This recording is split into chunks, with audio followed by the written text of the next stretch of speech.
Bonjour à tous, bienvenue sur ACP Jura. Je suis heureuse aujourd'hui de vous partager la parole de Dieu. Et ce que je voulais vous partager aujourd'hui, c'est entrer dans la présence de Dieu. C'est le thème que je voulais aborder et je voulais vous commencer avec une question. Passons-nous du temps dans la présence de Dieu? Attention, la question c'est pas est-ce que vous priez? Est-ce que vous louez? Mais la question c'est passez-vous du temps dans la présence de Dieu? Quand on regarde dans la Bible, on voit que parfois on peut prier, on peut chanter des chants, mais finalement pas vraiment être dans la présence de Dieu. Prenons l'exemple du pharisien qui était dans le temple et qui s'adressait à Dieu debout, à voix haute. Est-ce qu'il était dans la présence de Dieu? Je ne pense pas. Pourtant, il s'adressait bien à Dieu. Pourtant, il lui parlait, il le remerciait et il a même écrit qu'il jeûnait.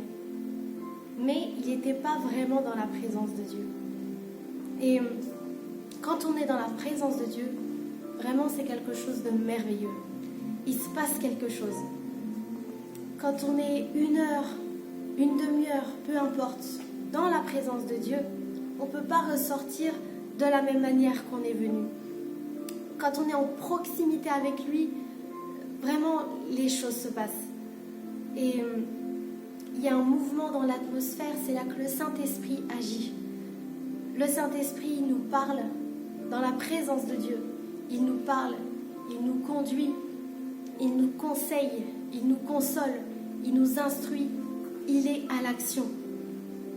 Quand on est dans la présence de Dieu, on est fortifié, vivifié, transformé, on est reboosté. Et c'est ce que nous avons besoin de tous vivre la présence de Dieu. Et encore une fois, je pense que dans la présence de Dieu, il n'y a pas de burn-out. Il n'y a pas écrit burn-out quand on est dans la présence de Dieu. Il n'y a plus de dépression. Il n'y a pas de peur, il n'y a pas d'angoisse dans la présence de Dieu. Parce que sa présence nous fait du bien.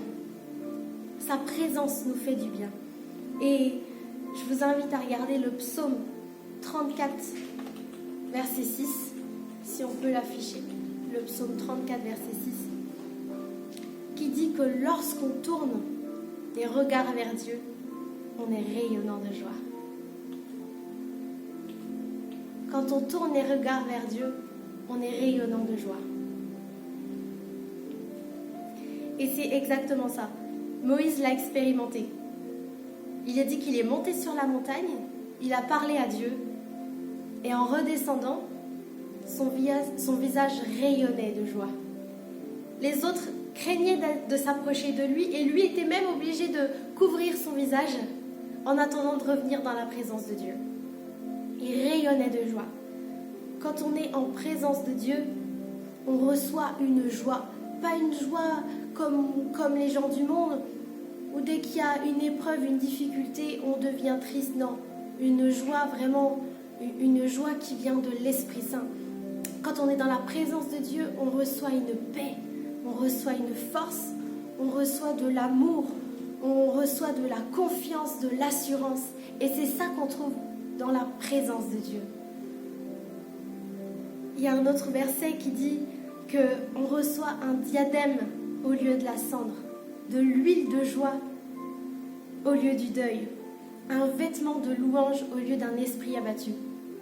Quand on vient dans la présence de Dieu en étant abattu, on en ressort avec un vêtement de louange. Quand on est lourd, quand on est rempli de fardeaux, qu'on est chargé, en rentrant dans la présence de Dieu, on peut se libérer, on peut se décharger de nos soucis et on repart léger, on repart fortifié. Et ça, c'est ce qui se passe dans la présence de Dieu. Ma question, c'est passons-nous du temps dans la présence de Dieu? Pendant ce confinement, est-ce qu'on a eu des temps de proximité avec Dieu? Pas seulement du temps à prier, pas seulement du temps à chanter, mais du temps dans la présence de Dieu. Si ça n'a pas été le cas, c'est encore possible aujourd'hui. Et si ça a déjà été le cas, c'est encore possible d'aller encore plus en profondeur, pour chercher Dieu. Alors, la question c'est, comment entrer dans la présence de Dieu? j'ai plusieurs points à vous apporter. Et le premier, c'est chercher. Pour rentrer dans la présence de Dieu, il faut déjà chercher Dieu. Il faut déjà le désirer. Il faut déjà soupirer après lui.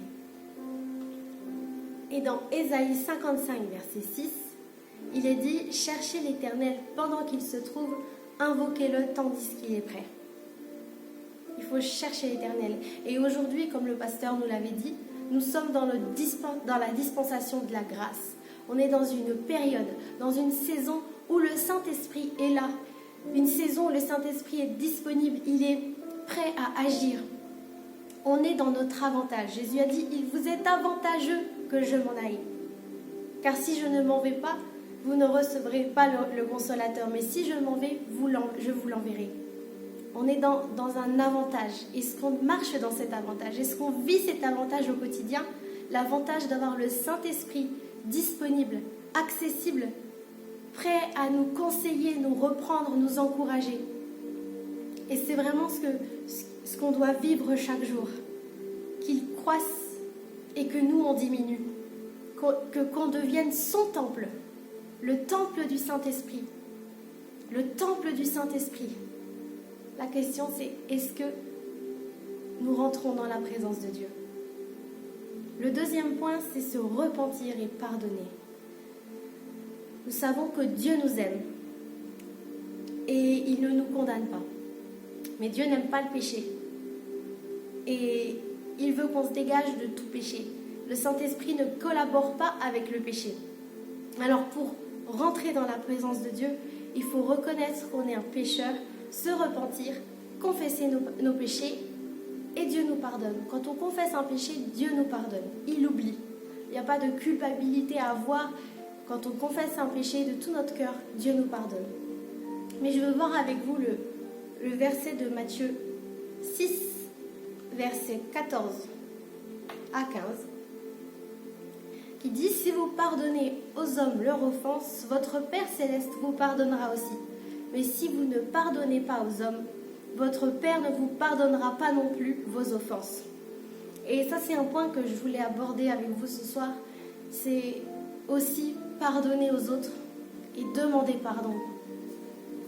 Il y a plusieurs notions du pardon. Demander pardon à Dieu, il nous pardonne. Mais demander pardon aux autres et les autres nous pardonnent.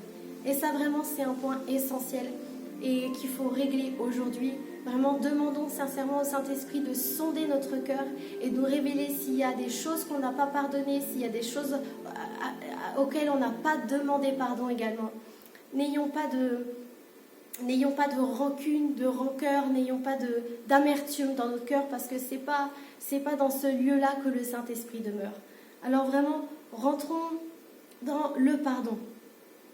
Dieu veut qu'on ait une robe blanche, sans tache, un visage sans rides.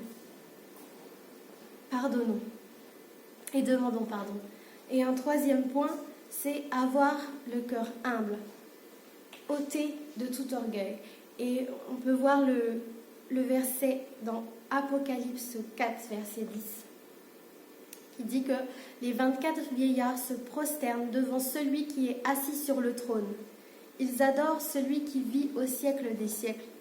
Ils jettent leur couronne devant le trône en disant « Tu es digne, notre Seigneur et notre Dieu, de recevoir la gloire, l'honneur et la puissance, etc. » Les 24 vieillards se prosternent et ils jettent leur couronne.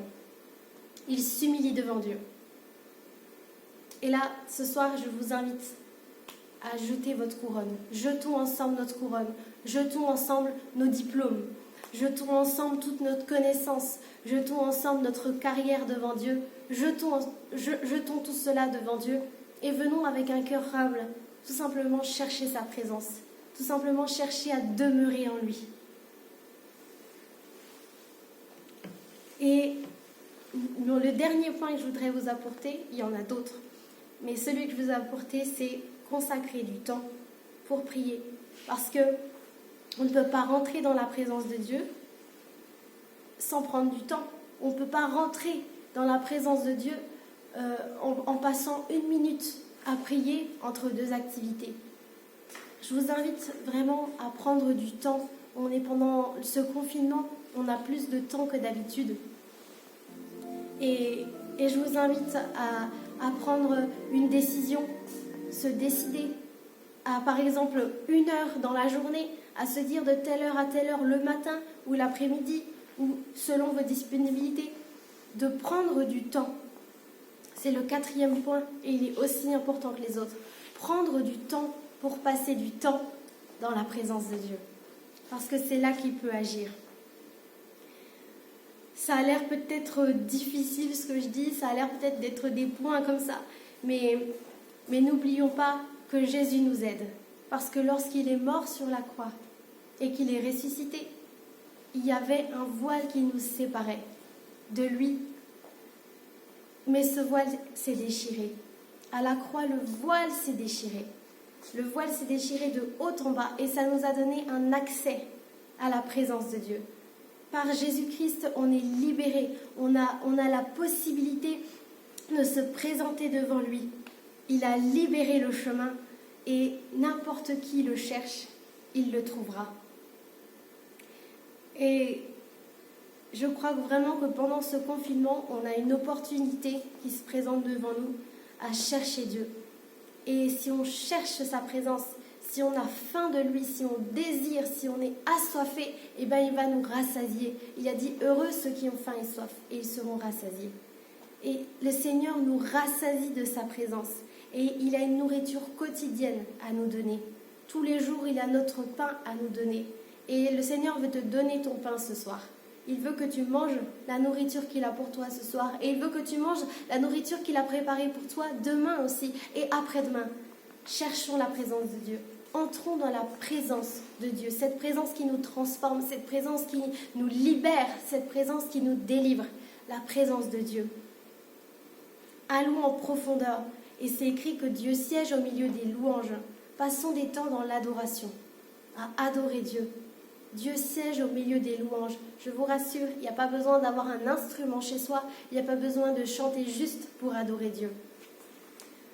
Dieu cherche des cœurs qui l'appellent, qui crient à lui. Si quelqu'un crie de souffrance, crie de douleur, Dieu peut se révéler à lui. Si quelqu'un est simplement prosterné devant lui en silence, Dieu peut se révéler à lui. Il est là. Il est dit qu'il étend ses regards sur toute la terre pour secourir ceux qui se confient en lui. Cherchons la présence de Dieu. Cherchons la présence de Dieu. Vivons la présence de Dieu. Vivons la présence de Dieu. Alléluia. Ô Éternel, mon Dieu Tout-Puissant, nous avons vu ta parole, Seigneur, qui nous enseigne à comment entrer dans ta présence. Père, je prie que tu viennes visiter chacune des familles, chaque famille qui entend ce soir. Je prie que tu viennes et que tu passes dans les familles, que tu viennes par ton esprit toucher les cœurs, transformer les vies, vivifier, rafraîchir, fortifier, Seigneur. Je prie, Seigneur, que là où des personnes avaient de la peur, que là où des personnes avaient de l'angoisse, là où des personnes avaient de la dépression, étaient en burn-out ou quoi que ce soit, je prie que ton Esprit Saint vienne fortifier. Je prie que ton Esprit Saint vienne guérir, Papa. Ô Éternel, mon Dieu Tout-Puissant, je prie, Éternel, que tu viennes passer, Seigneur, sur toute la ville de Dole, sur tout le Jura, Seigneur, et que nous puissions vraiment expérimenter ta présence. Cette présence, Seigneur, qui nous transforme. Je prie, Seigneur, que tu nous soutiennes dans nos prières, Seigneur, que tu nous soutiennes dans notre adoration, que tu nous conduises, Papa, afin que nous puissions aller de gloire en gloire, que nous puissions aller de profondeur en profondeur, Seigneur, ô Éternel. Que ton nom soit béni, Seigneur.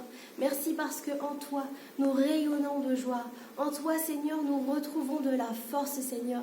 Que la gloire te revienne. Au nom de Jésus-Christ, j'ai prié. Amen.